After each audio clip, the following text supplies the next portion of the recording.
Salut à tous, l'épisode 73 avec la Lotto Soudal, c'est parti. Et la thématique, elle est très très simple, c'est très vite dit. La Vuelta Profil 2013, c'est vite dit, mais c'est pas rapide à parcourir, c'est pas rapide à couvrir, et c'est surtout très difficile. C'est surtout une première semaine à la limite sur laquelle il n'y a pas énormément de danger pour celui qui est notre leader, Tish Benoît. Il n'y aura que Tish Benoît comme leader sur cette course, je l'ai déjà annoncé. Vous savez quel tournant j'ai donné à cette partie Lotto Soudal. Attention au contre-la-montre de l'étape 11.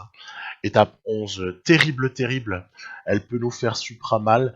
Il y a une étape 15 sur laquelle on passera du temps, parce que honnêtement, elle le mérite. Et ce sera peut-être d'ailleurs une des dernières occasions pour nous de taper un grand coup. Mais je développerai ça quand on y arrivera. Ensuite, le final, il est 3 fois rien. Juste l'Angliru en étape 20 comme juge de paix. Ça, c'est au cas où on aurait le maillot et où on aurait envie de se faire peur. Voilà. Donc, au bilan, cette Volta, elle comporte environ 12 arrivées au sommet ou au sommet d'une petite côte, mais très violente. Il y a un contre-la-montre dont je vous ai parlé, c'est l'étape 11, qui me paraît être un moment très délicat pour Benoît. Et oui, c'est comme ça. Et puis surtout, aucune discussion. Vous avez vu mon épisode 72, vous avez vu ce que j'ai donné comme priorité pour le recrutement, la direction que j'ai donnée à cette partie, c'est maintenant pour Benoît, et puis pas autrement, tout simplement. Oui, si tu avais mis Sam Omen comme leader, etc., en fait, je m'en fous éperdument. Tout ce que je veux, c'est voir de quoi est capable Benoît. Certes, un Benoît, il faut quand même l'avouer, entouré par une équipe cheatée. Voilà. Mais rassurons-nous, c'est le dernier grand tour avec la Lotto Soudal qui sera constitué d'une équipe cheatée. Oui, pourquoi cheater? Parce que avoir à la limite un Mesek et Bourman comme équipier en plus de Painu, Ghana, etc., Matthews, à la limite, pourquoi pas. Mais avoir en plus Hirschi et Omen comme équipier, c'est cheaté. C'est cheaté parce qu'on est à un stade de la partie où, et c'est pour ça que je les ai libérés, et qui sont allés vivre leur vie ailleurs, et on pense qu'ils nous feront mal, hein, c'est très clair, hein, si j'arrive à jouer suffisamment avec cette Lotto Soudal, ils nous feront très très mal, Hirschi et Omen, dans leurs nouvelles équipes respectives. Ben ouais, c'est comme ça, ils sont très forts, là, ils sont équipiers, parce qu'on est sur la fin d'année, mais après, rideau, voilà, ils iront briller ailleurs, et puis on a donc un prologue pour démarrer cette Vuelta. Alors c'est plutôt à notre avantage. On n'a pas une mauvaise équipe hein, sur le contre-la-montre. On a une équipe plutôt bonne. Il y a notamment deux rouleurs dont c'est la spécialité, c'est Ghana et Painu, hein, c'est pour ça qu'ils sont là. Et puis le reste n'est, ma foi, pas pourri. Quelque part, le moins bon de tous, au niveau contre-la-montre, c'est Tish Benoît, le leader. J'hésite pas à le dire. C'est lui qui est le moins fort de tous, de toute l'équipe. Alors on vérifie quand même après avoir pris le meilleur temps, en tout cas de manière provisoire. On va quand même regarder un petit peu ce que fait la Sky. Bah oui, c'est pas la Ineos, puisqu'on est dans une partie où Ineos n'a jamais existé et n'existera jamais. C'est la Sky qui a, vous avez vu, je leur ai remis leur maillot hein, depuis le Tour de France. Voilà, je trouvais que c'était plus propre, puis quelque part. Maintenant, ce maillot Sky, il appartient à l'histoire du cyclisme, hein, puisque c'est terminé. Donc on a gagné ce CLM par équipe, ok, très bien. Et puis on arrive tout de suite sur une étape qui termine par une montée en ce que j'appellerais pas une montée au sommet. C'est pas une montée au sommet, avec arrivée au sommet ça. C'est une montée avec arrivée en côte. Et la côte en question ne comporte pas beaucoup de pourcentages très difficiles à part au début. Donc, il y a un petit ordre que je vais définir là au moment de l'approche, un petit ordre dans le petit train qu'on va constituer. Vous voyez que Benoît il est calé dans la roue de Hirschi, lui-même dans la roue de Omen. Pourquoi est-ce que j'ai pas intercalé du Bourman, du Mezex? Parce que je suis au début de la Vuelta, et au début de la Vuelta, si Benoît se pète, il me faut une deuxième option. Voilà, j'attendrai l'étape peut-être 7, 8, 9 pour, s'il y a besoin, sacrifier tout le monde et laisser seul Benoît concerné par le général, c'est ce qu'on va voir. Mais en tout cas, sur les toutes premières étapes, je sacrifie pas tout le monde, c'est quand même normal. Donc, Mezek Bourman dans la roue, mais après, sont-ils capables de suivre le train imposé? On peut légèrement se poser la question, hein, très très clairement. Hein. Donc Omen va produire une accélération. Hirschi va être ensuite chargé d'emmener Tige Benoît le plus loin possible. Voilà, ça me fait mal au cœur de penser que Benoît n'aura peut-être plus maillot arc-en-ciel la saison qui suivra. Tellement je me suis habitué à voir Benoît en arc-en-ciel. C'est comme quand on voit l'arc-en-ciel se balader, puis on voit Sagan à côté, puis on se dit, mais pourquoi c'est pas, qu'est-ce que c'est que ça? Pourquoi Sagan il a pas l'arc-en-ciel? Parce qu'en fait, avec 3 années où il a été champion du monde, on a pris l'habitude que maillot arc-en-ciel égale Sagan, quoi. Ben moi, dans cette partie, j'ai pris l'habitude que maillot arc-en-ciel égale Tish Benoît, et ça me fera drôlement bizarre quand ce ne sera plus le cas. A priori l'année prochaine, puisque Wellens devrait avoir la priorité au championnat du monde prochain. On verra. On verra comment la course se passe. Toujours est-il que Benoît est allé prendre cette étape-là, donc il va, avec la bonification, s'assurer le maillot rouge de leader. Voilà, il le porte. Vous avez vu l'évolution des barres là, des barres de pic de forme. Hein. En fait, Benoît, il est programmé pour être sous pic de forme, j'allais dire le plus tôt possible, évidemment, évidemment. Mais comme il a fallu lui attribuer beaucoup de repos, mais pas que, beaucoup de repos suite à son Tour de France victorieux, qui avait été son deuxième objectif de la saison, et le premier étant cette période de classique dans laquelle il avait plutôt pas trop mal performé. En fait, c'est un peu rapproché, hein, Tour de France, Vuelta, faut pas se mentir. Et du coup, je l'ai fait aller sur le Benelux, hein, vous le savez, hein.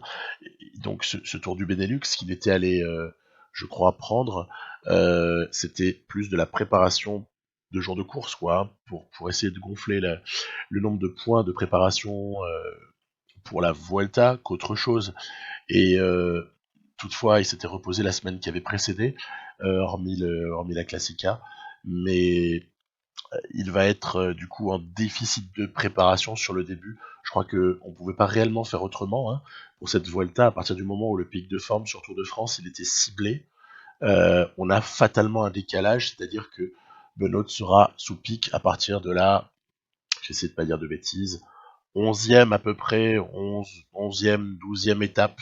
C'est-à-dire qu'en fait, avant le moment le pire au niveau de l'enchaînement de difficultés montagneuses, il sera sous pic de forme à ce moment-là. Mais avant, il faut un peu se débrouiller avec les équipiers, il faut un peu essayer de voir comment on peut faire. On a vu que déjà on avait le maillot, mais bon, ça n'offre aucune garantie, hein, bien évidemment, parce que cette Volta, elle est super difficile. Hein. Cette Volta 2013 là, elle est hyper dure, à tel point que, enfin, quand vous allez voir les étapes qui vont suivre, vous allez comprendre ce que je dis là quand je parle de difficulté extrême, franchement délicate.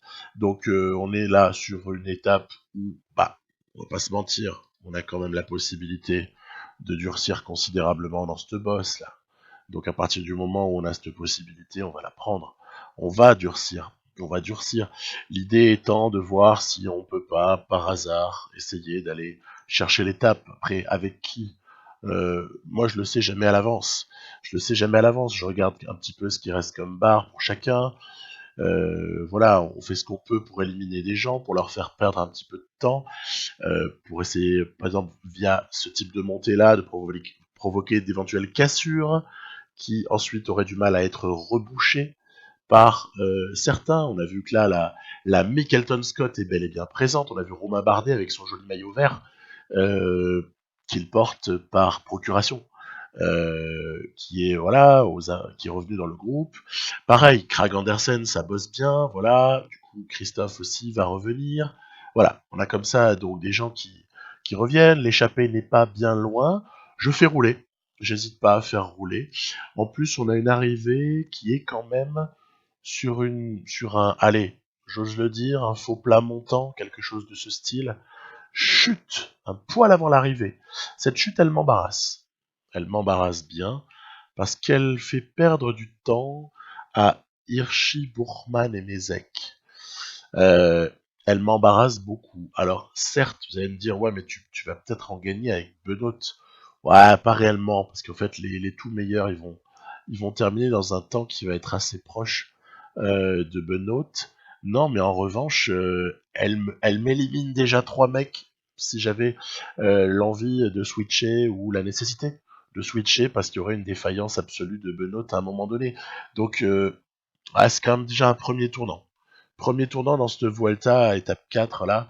Alors, certes, victoire de Tish Benoît. Ok. De toute façon, c'est une arrivée qui est pour lui.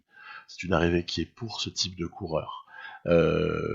Et comme vous l'avez forcément compris à présent, même si Nibali perd un poil de temps, mais faut encore voir de quelle perte de temps il va être crédité. Hein.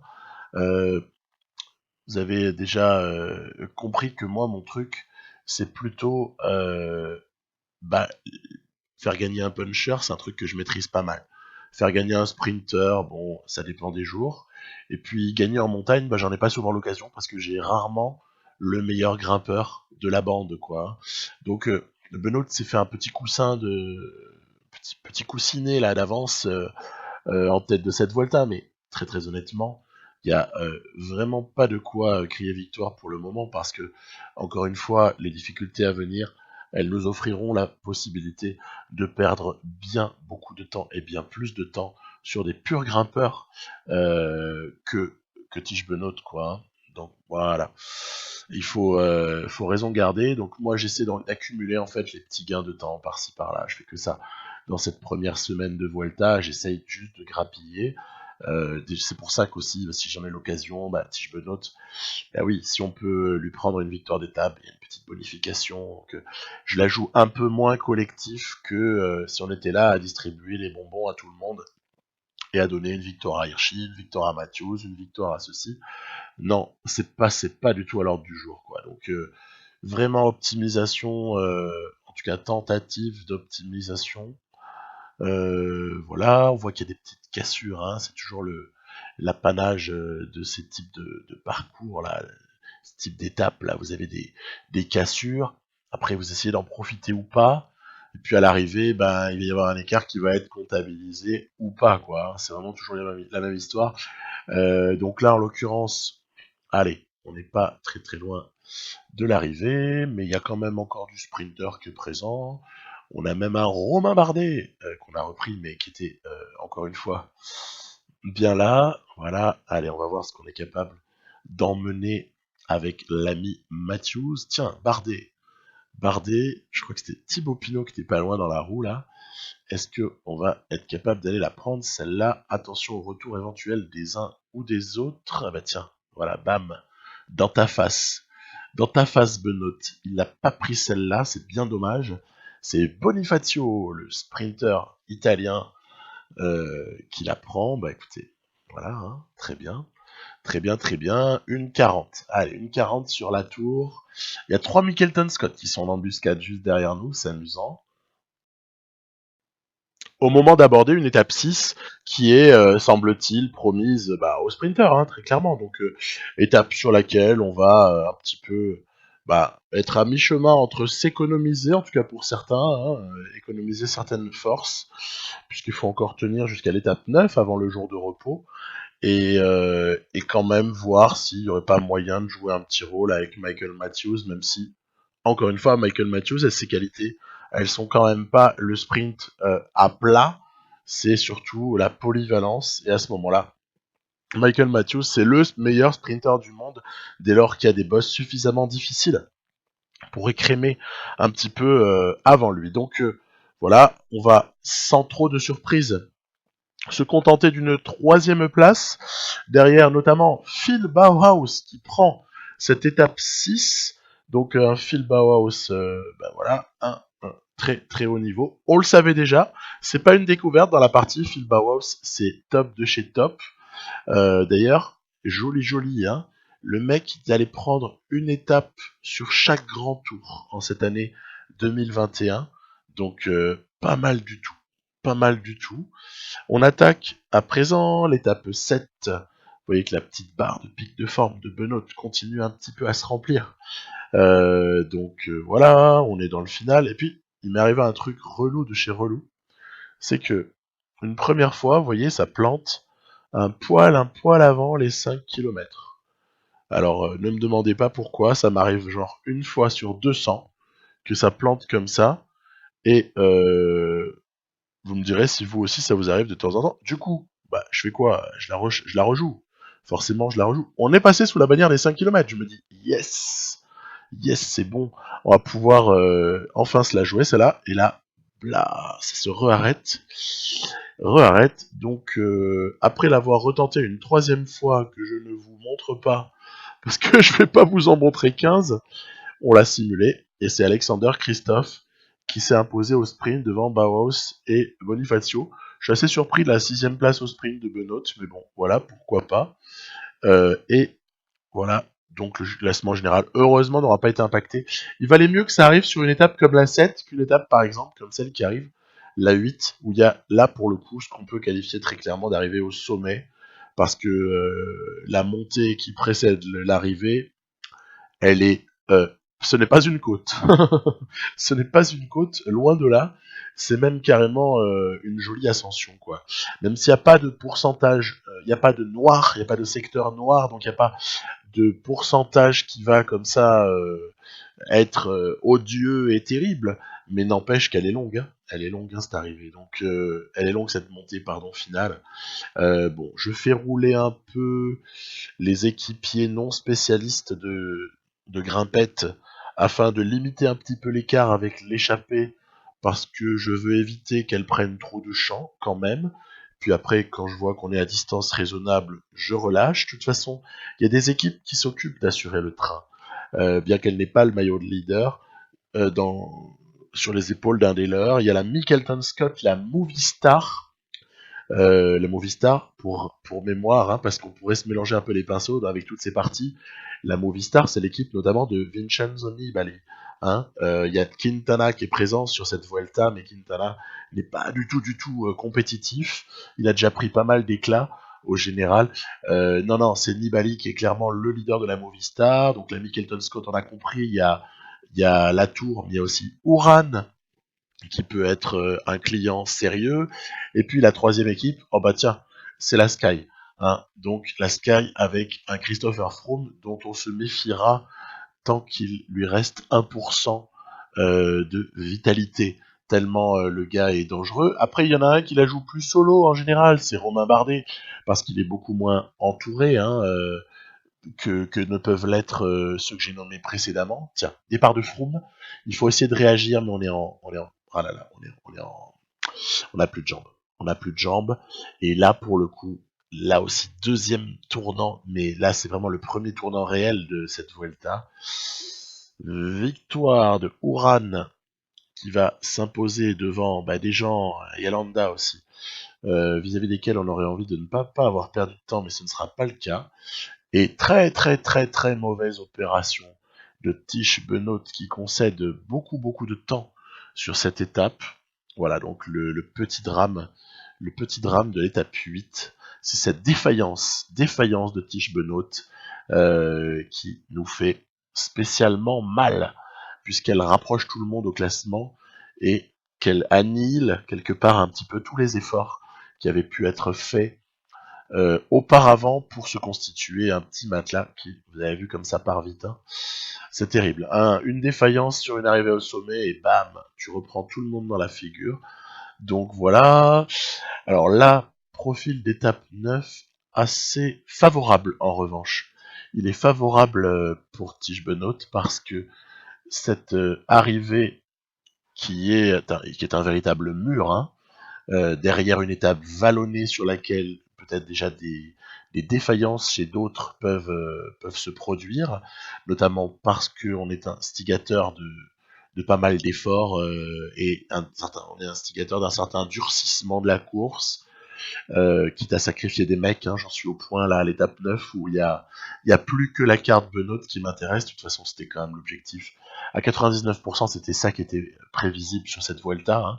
Je vous ai dit, hein, si je continue cette partie Lotto-Soudal, c'est parce que j'ai envie déjà d'aller chercher une Vuelta avec Benoît, et puis Si on a le bonheur d'aller chercher un Giro l'année qui suivra, on pourra dire qu'on a tout gagné et ce sera quelque part un accomplissement. Mais pour la Vuelta, ben, ça va être drôlement difficile. Ça va être drôlement difficile parce que là, bon, on a réussi à réduire le groupe de tête. Hein. On a vraiment écrémé pas mal. Il y a des gens qui ont craqué et qui vont prendre un certain écart au général. On en aperçoit certains. Là, je me promène entre les groupes pour constater voilà, que là, dans ce groupe-là, il y en a un peu moins, mais dans le groupe précédent, il y avait quelques-uns qui étaient en train de perdre gros, à l'image d'un Latour, par exemple.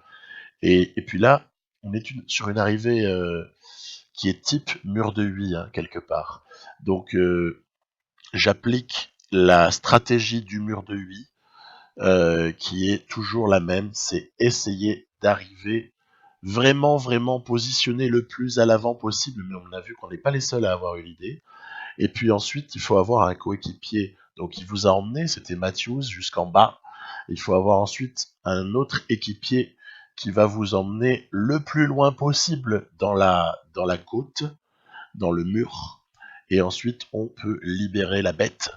J'ai tassé un peu, vous avez vu le Mickelton Scott qui était juste à côté.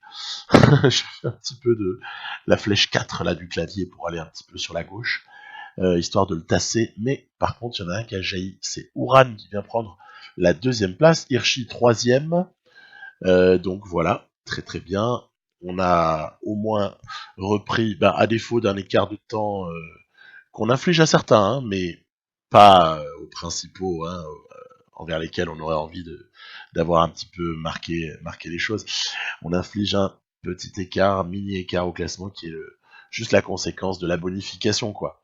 Mais c'est hyper serré et déjà à la vue de l'étape 10, il me prend un mal de crâne indescriptible parce que j'ose à peine imaginer les dégâts qu'on pourrait subir.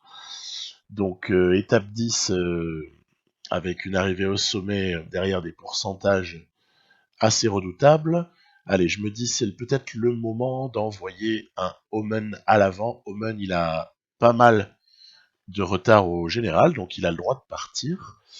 Et du coup, on va voir si avec un Omen qui ensuite gère ses efforts, au plus la course avance, il gère ses efforts, hein, puisqu'il ne participe, pour ainsi dire, pas à l'avancée de l'échappée. Il se contente juste de gérer à 55, vers là, je mets. Hein. On verra bien ce qui peut advenir. Alors on voit que les Mickelton Scott sont excessivement actifs et qu'ils cherchent à réduire l'écart avec l'échappée. Ils cherchent aussi à faire un écrémage. Bon, on est encore pas dans la montée finale, donc l'écrémage n'est pas monumental. Attention, Omen, j'étais en train de m'occuper du groupe à l'arrière, en fait, pour être franc. Et du coup, Omen s'est un tout petit peu fait distancer par des gens qui font évidemment le classement de la montagne. On aperçoit Sosa dans la roue de Omen et on aperçoit Kruijswijk qui va faire les points grimpeurs. Et voilà, Omen va au moins reprendre Kruijswijk avant l'amorce de la descente, histoire d'avoir moins d'efforts à faire. Et derrière, le peloton passe avec un retard quand même de 3 minutes. Hein. Donc sur les hommes de tête, on n'est pas en barre optimale, donc il faut compter vraiment sur cette descente pour se refaire un peu la santé. Surtout que les Mickelton Scott, ils la font la descente. Ils la font à toute blinde. Et allez, c'est parti. Première petite montée avant une mini descente et le final. Alors, Omen, c'est pareil, hein, je le fais rouler raisonnable. Là, on est sur du 72, parce qu'il y a Kruijswijk qui s'était en allé, que j'ai pas fait une croix définitive sur la victoire d'étape éventuellement, et surtout que je veux maintenir un certain écart avec le peloton emmené par les Mickelton Scott, qui roulent vraiment à toute blinde et qui sont peut-être menaçants pour s'échapper. Du coup, voilà, on y va tranquillement. On ne s'occupe plus d'Omen, on le laisse à 72 en effort relais et surtout on s'occupe de l'arrière pour surveiller chaque velite. Et on voit qu'il y a Romain Bardet là qui commence à attaquer. Alors Romain Bardet à la limite c'est pas un drame. Par contre quand il y a Uran qui prend la roue déjà je m'inquiète. Uran qui prend la roue c'est dangereux. C'est excessivement dangereux. On a vu qu'Uran était probablement celui que la Mickelton Scott a choisi sur cette Vuelta, donc voilà, Nibali n'est pas bien loin, attention à Nibali, voilà, ça va, on arrive à reprendre, donc j'essaye en tout cas, hein, j'essaye, parce que dire qu'on est en contrôle, on est en contrôle de rien du tout, on essaye d'être un peu en contrôle de ces attaques-là, de ces initiatives, qui sont de toute façon un peu disproportionnées, parce que Benoît dans la roue enfin protégé pardon par Bourman, c'est cool, c'est génial. Bourman, super protecteur, mais à l'arrivée, enfin c'est comme si vous me mettez moi dans l'Alpe d'Huez au départ, vous me dites t'es dans l'équipe, t'as Guerin Thomas et Froome qui vont bosser pour toi. Ok, donc vas-y, hein, tu gagnes, hein. Bah non, il y aura encore, je me ferai encore avoiner par tout un tas de types parce que j'ai pas le niveau. Bah c'est la même chose. Si Froome, si Nibali, si des mecs qui sont plus forts en montagne que Benoît commencent à être en bonne forme du jour et plantent des attaques sur lesquelles Benoît n'est pas capable de réagir, bah, il a beau avoir les plus jolis équipiers du monde. Benoît, en tout cas il en a de jolis, hein, parce que Omen, Bourman c'est quand même du solide. Bah voilà, hein, ça fera la diff. Et puis on aura rien. Donc voilà, je me suis dit, allez, puisqu'il n'y a pas de gain de temps possible pour Benoît, autant quand même aller offrir l'étape à Omen. Petit cadeau de départ. Et il en aura gagné quand même des étapes sur les grands tours, hein, chez Lotto Soudal, ce Sam Omen. Il n'aura pas non plus perdu ces 3 années, hein, il se sera développé aussi énormément. Donc euh, très virtuellement et pour rigoler, je vais vous dire, je pense pas qu'il nous en veuille beaucoup. Il aura fini sa formation chez Lotto Soudal et puis il est prêt maintenant à aller gagner des grands tours dans une autre équipe. Tige Benoît se rapproche de plus en plus de cette fameuse forme du jour, mais il lui manque le petit quelque chose qui fait qu'il aurait été en forme du jour ce jour-là. Et ça, c'est le fail absolu parce que ce contre-la-montre n'est pas tellement décidé pour lui. J'ai préféré dans ce style le contre-la-montre, vous savez, du Tour de France qu'on a eu là il y a quelques épisodes, celui de Chorges là, celui qui arrive à Chorges qui est dans la région du lac de Serponçon. J'aurais préféré ce contre-la-montre-là, qui était davantage dessiné pour Benoît, si tant est qu'un CLM puisse l'être, vu ses notes, mais tout de même, il avait vachement performé ce jour-là, alors que là, bah écoutez, doté d'une forme du jour plus 1, on voit venir le drame. On voit venir le drame, je ne vais pas épiloguer plus. Regardez, première intermédiaire, Dumoulin passe en tête. Ok. Euh, Hirschi en termine, Bourman en termine. Bon, très très bien, c'est gentil. On avait vu que Mézek, au moment où il est passé, il avait pris le meilleur temps, mais bon, il a été largement pris depuis.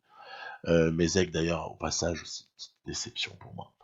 Des déceptions sur cette Vuelta. J'aurais au moins attendu qu'il vienne, je ne sais pas moi, contester ce type d'étape ou ça. Et je crois qu'en fait la note qu'il a en résistance, 73 là, elle est rédhibitoire pour Mézek, qui du coup quand même se retrouve à des moments à prendre la marée quoi, à prendre la marée. Donc Dumoulin a réalisé le meilleur temps. Froome vient prendre le deuxième. On a vu que Tige Benoît avait 2 minutes déjà de retard à l'intermédiaire. On ose à peine imaginer l'addition finale. Et bien regardez, l'addition finale, c'est dans quelques secondes. C'est ici, c'est maintenant. Allez, bam, prends-toi plus de 3 minutes dans la vue. Il est même pas dans le top 20. Voilà, et du coup, le maillot change d'épaule. C'est Chris Froome qui prend le leadership dans cette Vuelta. C'est donc un peu groggy que je prends le chemin du GP de Québec avec franchement autre chose en tête que Québec. Parce que je me dis que là, à ce stade-là, la Vuelta, elle est en train de s'évaporer. Le rêve n'aura au final pas duré bien bien longtemps. Alors, vous avez vu, j'ai pris le joli parcours là fait par Léon 40 du forum Groupetto. Voilà, celui qui est aussi ce profil qui est sur la World DB19. Donc, bah voilà, je l'avais découvert avec la De Koenig là, et je le trouve tellement joli, tellement sympa que je l'ai vite installé avec l'auto Soudal. Voilà, donc on a 3 hommes forts, on peut le dire, qui sont Bettiol Lambert et Tim Wellens. Et Peter Sagan tente une offensive. Il tente de s'échapper dans les derniers kilomètres de ce Grand Prix de Québec. Pourquoi pas? Le malheur pour lui, c'est que ça roule derrière. Il y a nous qui roulons avec Alberto Bettiol.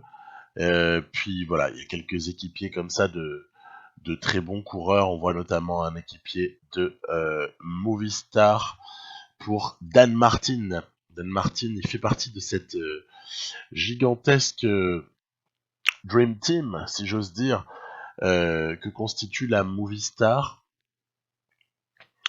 On sait que sur le Giro, on a juste Porte, Landa, Quintana, Nibali.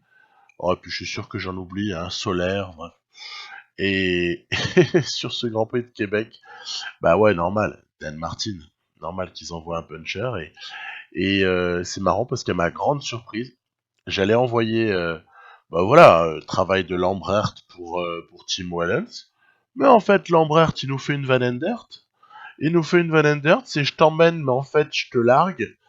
Bon, sauf que Van Endert, il va pas chercher les victoires, mais voilà. Lambrert, il va prendre le GP de Québec. Eh ben, écoutez, après le Tour de Pologne, il y a une petite affirmation du bonhomme en cette fin de saison là. C'est plutôt intéressant. Je regrette pas d'avoir misé sur lui en lâchant quelques autres coureurs. Et ouais, avec quand même dans l'esprit ouais de lui donner plus d'importance quoi. Hein. Et puis voilà, on se retrouve dans l'étape 12 de la Vuelta. Allez, on est retourné sur les routes espagnoles avec une cassure qui est survenue. Ne me demandez pas réellement comment elle est survenue, mais je faisais du x8 et je faisais deux trois trucs en même temps. Puis d'un coup, je vois qu'il y a que 30 ou 40 mecs dans le groupe à l'avant. Je me dis, tiens, bizarre, du coup je roule, en me demandant s'il n'y a pas moyen éventuellement, voilà, de lâcher des types, quoi. Hein. Bon après, on va pas se mentir, les cadors ils sont là. Hein. Ils sont là. Donc bon, on va voir si on pourrait pas emmener Benoît avec Matthews. Vous voyez, je fais les choses. Là, je suis tellement vexé par le plus d'une minute qu'on a de retard sur Christopher Froome avec Benoît que j'essaie de gratter la moindre seconde et donc je joue même pas la victoire d'étape pour Matthews, je la joue pour Benoît et bon bah là il gagne pas mais au moins il prend une petite bonif sur celle-là, c'est quand même toujours sympa. Et puis on aborde encore une étape dévolue aux sprinters a priori. Voilà, vous voyez, profil pleine. Donc, allez, encore une petite journée tranquille en perspective. Eh ben non. Eh ben non. Vous allez voir que cette journée, elle est pas tranquille du tout. Et, et puis, il va y avoir pas mal de choses à dire et il va y avoir encore un grand moment, je dirais. Un grand moment. Alors, Oman a pris l'échappée. Je vois que il y a beaucoup de gens qui roulent sur lui. Du coup, j'essaie de prolonger un petit peu l'aventure en me demandant si ça va continuer à rouler ou si c'était simplement que certaines équipes voulaient arriver à sortir un ou deux mecs pour qu'ils fassent partie de l'échappée. Hein, des fois, il y a les deux comportements. C'est soit le peloton roule, mais en général, les équipes plutôt fortes vont rouler bah, pour pas vous laisser vous échapper. Soit, ce qui peut arriver aussi, c'est que des équipes beaucoup moins huppées, beaucoup moins fortes, roulent tout simplement parce qu'elles veulent pas que l'échappée parte sans elles. Voilà. Donc c'est chaque fois il faut un petit peu essayer de comprendre ce qui se passe. Donc voilà, je vous le donne en mille, ça avance et patatras généralisé. Oh bah c'est simple, j'ai tout le monde qui tombe et puis alors là c'est au-delà du patatras, c'est le drame total. C'est l'abandon sur blessure de Bourman. Alors là, ça calme. Hein. Ça, c'est la douche froide. Abandon de Bourman sur lequel je comptais, mais principalement dans toutes les arrivées au sommet. Je pense notamment à l'Angliru, je pense à une ou deux autres qui sont encore d'ici là, là. Je comptais énormément sur Emmanuel Bourman. Il était en pic de forme. Il lui restait encore, je sais pas, 13-14 jours de pic de forme garanti. Et puis le mec se pète et fracture du coccyx. Et allez, ça retombe. Cette fois-ci, Hirschi, Ghana sont épargnés. Benoît est tombé, ainsi que Matthews, ainsi que Mézek. Bon, bref. Ok, donc maintenant il faut arriver à rentrer sur le groupe à l'avant. C'est pas facile, hein. Ça fait beaucoup de chutes tout ça. On dirait quasi... C'est plus une étape, c'est un coupe-gorge. Cette étape 13 là où je perds Bourman, j'ai 10 000 chutes. Franchement, ça commence à sentir le roussi. Alors, on va essayer de revenir. Bah, du coup, tout est chamboulé quelque part. Tout est chamboulé parce que moi, je pensais vraiment à Matthews pour essayer d'aller comme ça, bah, comme l'étape précédente en fait. Hein. Faire un gros boulot en ayant peut-être aussi musclé dans la dernière difficulté qu'on aperçoit là, à 30-40 bornes de l'arrivée. Et puis en fait, tous les plans sont à refaire parce que il a fallu déjà cramer pas mal d'énergie pour faire rentrer Tish Benoît sur le groupe des favoris. On notera que ni Froome, ni Nibali, ni Uran ne se sont cassés la gueule, eux. Donc voilà. Bon, ensuite, on est dans cette fameuse difficulté dont je vous parlais. Et puis, après avoir fait travailler l'allemand Mézek, on fait travailler Marc Hirschi.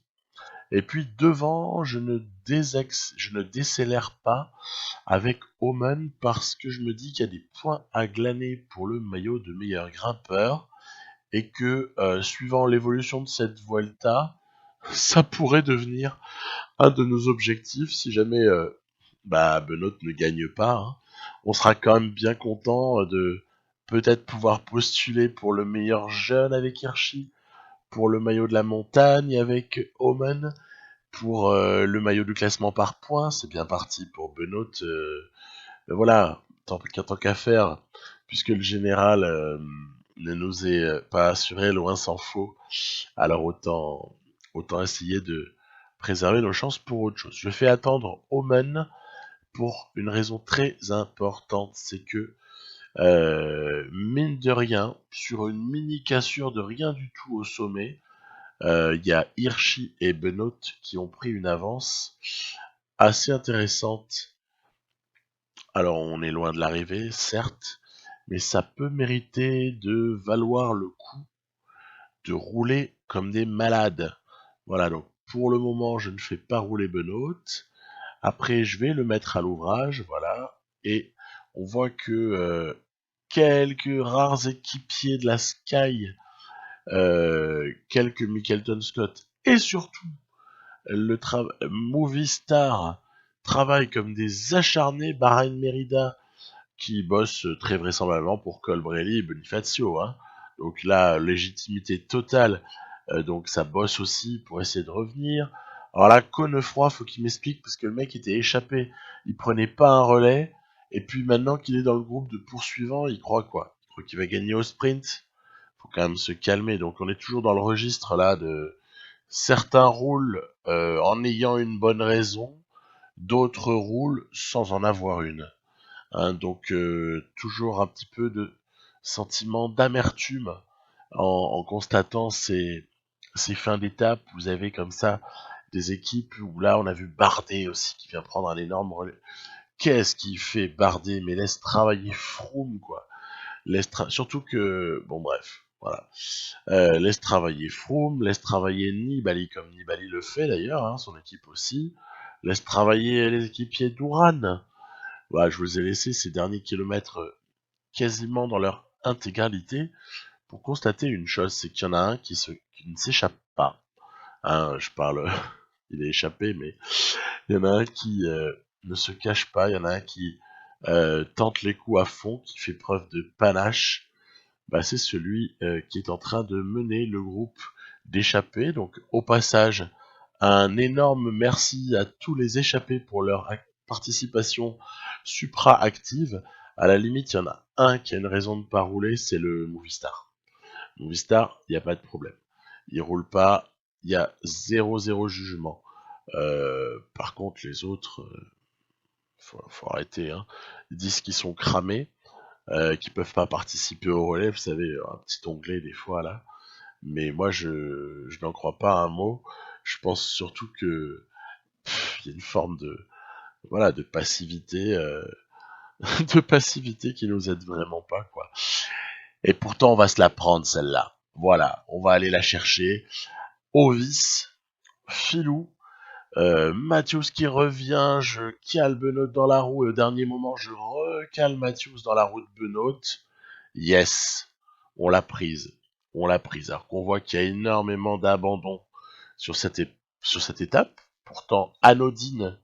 Voilà, hein, elle est assez anodine cette étape, elle a rien de particulier.